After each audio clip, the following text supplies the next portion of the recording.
I feel like a lot of us were very burned by that PlayStation showcase. So a lot of us kind of tempered expectations properly when we going into the Summer Game Fest. I didn't, but a lot of people did, and I get that. Now that Summer Game Fest has come and gone, let's talk about it. Did it deliver on everything we wanted it to deliver on? Quick answer is yeah. I think overall Jeff Keighley set the expectation properly. He didn't over or undersell it. He told us exactly what was going to be in there. We got Mortal Kombat, we got Fortnite, things that you want to see updates on. We got release dates for things you want to see release dates on. We got some new announcements to keep things kind of fresh. Overall, I don't think there was anything too amazing, wow, over the top. But at the same time, there wasn't anything that was just like stunk. I think overall it was very mid to pretty top tier. And I think that was a good diverse mix of what we kind of want to see from a presentation like this. Sure, there was some fluff and it ran a little longer than I think some of these showcases should be allowed to run. But that kind of fluff and length of the game show is what keeps the bills paid. And it's a business in the end of the day. Don't hate the business. Just kind of accept the great things from what it can be. And overall, I think it was a good showcase. With that being said, let's kind of dive a little bit deeper. A couple games I want to talk about. A couple things that just overall I thought kind of highlighted the show. All right, he opens the showcase with the Prince of Persia, a brand new 2D game into this IP, into this franchise that we haven't seen in a long time. And this immediately got me hyped.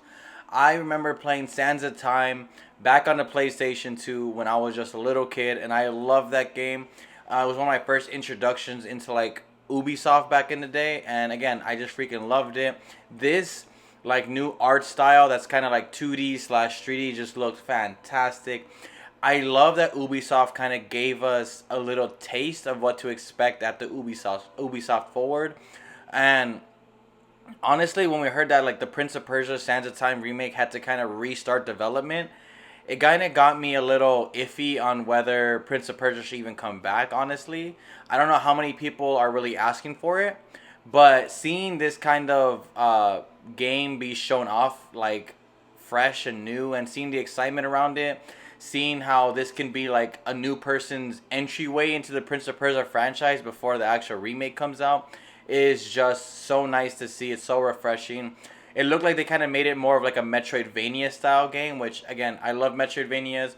I think there's been a huge resurgence of that genre, so I think it's a smart move for Ubisoft to make this kind of a 2D Metroidvania game. Plus, I feel like the kind of platforming that is known in Prince of Persia lends itself really well to this Metroidvania genre.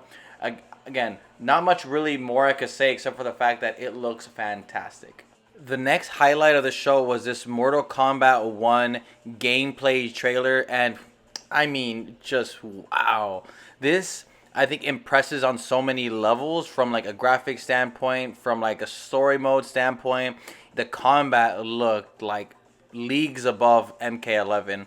It looks very much like what we come to expect modern day 2D Mortal Kombat to kind of feel and look like, but it looks like faster, it looks more smooth. All the links and the combos were just mad impressive. This looks like it's going to be just another crazy combo style game, and it looks like it's going to make Evo like fantastic to enjoy and watch. So I can't wait to see like high level Mortal Kombat 1 gameplay. Not to mention just like the twists on the characters that they added, like Sub-Zero and Scorpion now being brothers, Johnny Cage being kind of like out of the loop of the main characters again. Again, really fresh takes on Mortal Kombat. We get this new Sonic game that, again, when we're talking about fresh takes on old ideas, this is awesome. I love the new like 2D HD kind of art style that they have going for it. It looks like very beautiful 3D backgrounds with 2D environments. Fantastic. I love like Sonic coming back the way it's come back from like Sonic Mania, Sonic Frontiers, and now Sonic Superstars. Fantastic game. And I think this is kind of what people want to see from Sonic. I think this kind of level of output that Sega hasn't really delivered properly in a while. We just got Sonic Frontiers last year. We got DLC essentially nonstop.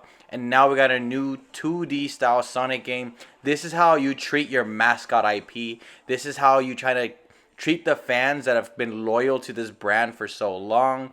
They're making it like a party mode 4-player game as well, which I'm a little iffy on. I feel like Sonic games are really fast and it doesn't really lend itself really well to cooperative play. It lends itself more to like competitive play, like when you're like racing the other player. I really like that.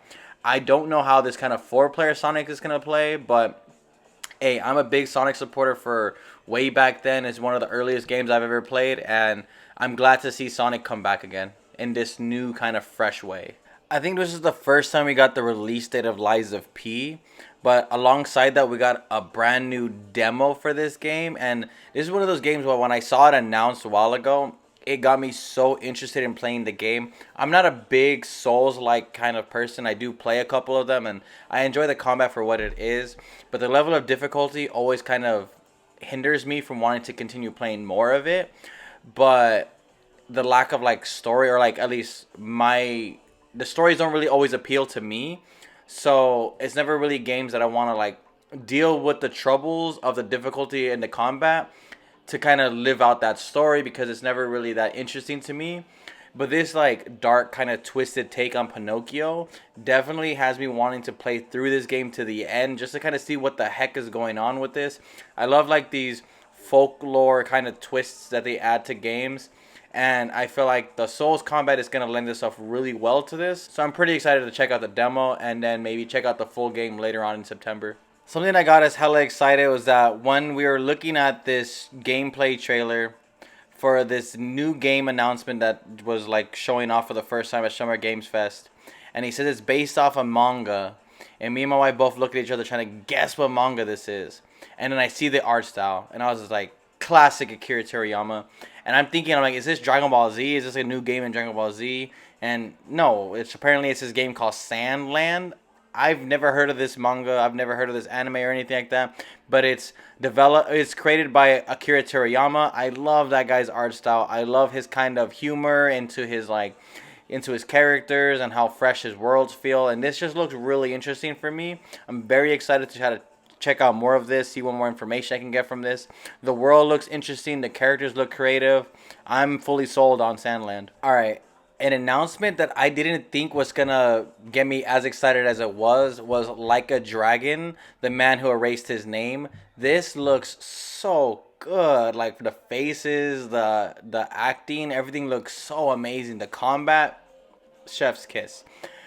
The first like Yakuza Like a Dragon game I played was Like a Dragon Ishin earlier this year, and that game was just fantastic. And then I didn't think I was gonna want to dive deeper into these series, but seeing the gameplay for this, seeing the characters, the world, oh my god, I am so sold on Like a Dragon Gaiden. It looks so great, and man, there's little things I can say, but the combat looks fantastic.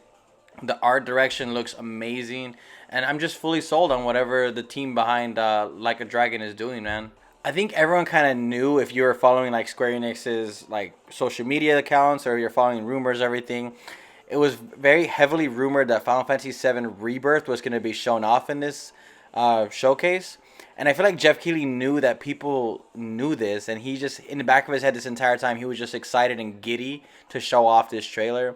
And I mean, round of applause. It is amazing. It's so beautiful. The characters feel so full of life, so actualized. The twists that are being added into the story are like mind blowing. I freaking love Final Fantasy VII. It's definitely one of my favorite games. Final Fantasy, just as a series, is probably my favorite video game series of all time. And just how fresh this world feels, especially in comparative to like Final Fantasy VII Remake. This game just looks like steps and leagues above what Final Fantasy VII Remake was able to do. From like the open world environments, the colors, the characters, the combat, the twists look like they're free to kind of do whatever they kind of want with this. And again, it just got me super excited.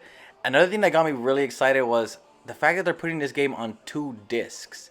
Like, one, for the size of this game is going to be huge, and 2, that's just like a huge callback to like the PlayStation 1 era where games were on multiple discs. It kind of just feels nostalgic. They could have easily just said, hey, some of the game is going to be on disc, some of the other game is going to be downloaded. But no, they're giving the collectors, they're giving the fans of physical media, they're throwing them a bone, putting it on 2 discs. Not to mention the callback to it being nostalgia to the PlayStation 1 game. Not, I just feel like, again, respected as someone who personally likes to collect physical discs, as someone who likes to collect physical media. It just feels like a moment of Square Enix saying, "Look, we got you, man. I see you, brother." I mean, just overall, the showcase was fantastic with the amount of stuff that was shown. Again, yes, there was fluff, but that is, that's just the nature of these type of events. But the stuff that was great, and the stuff that was like not that great was mid at best, or maybe just not for me. But I was very much a fan of this showcase. I'm very much a fan of what Jeff Keighley does with his presentations. And just overall, I got to give the man credit because he is someone who is a fan of games, and it shows through and through with how excited he is when he meets the developers, how excited he is when he gets to announce these games. Just, I think the man deserves flowers. That's all I'm saying. Anyways, these are my final thoughts on this Chef Summer Games Fest showcase. I am going to be doing separate videos to dive deeper into specific games that I was more attracted to, things that I thought were more interesting. So stay tuned for that. Like this video if you guys enjoyed this video. Please consider subscribing if you guys want to see more content like this. It definitely helps me out tons. And with that, I'll see you guys on the next video.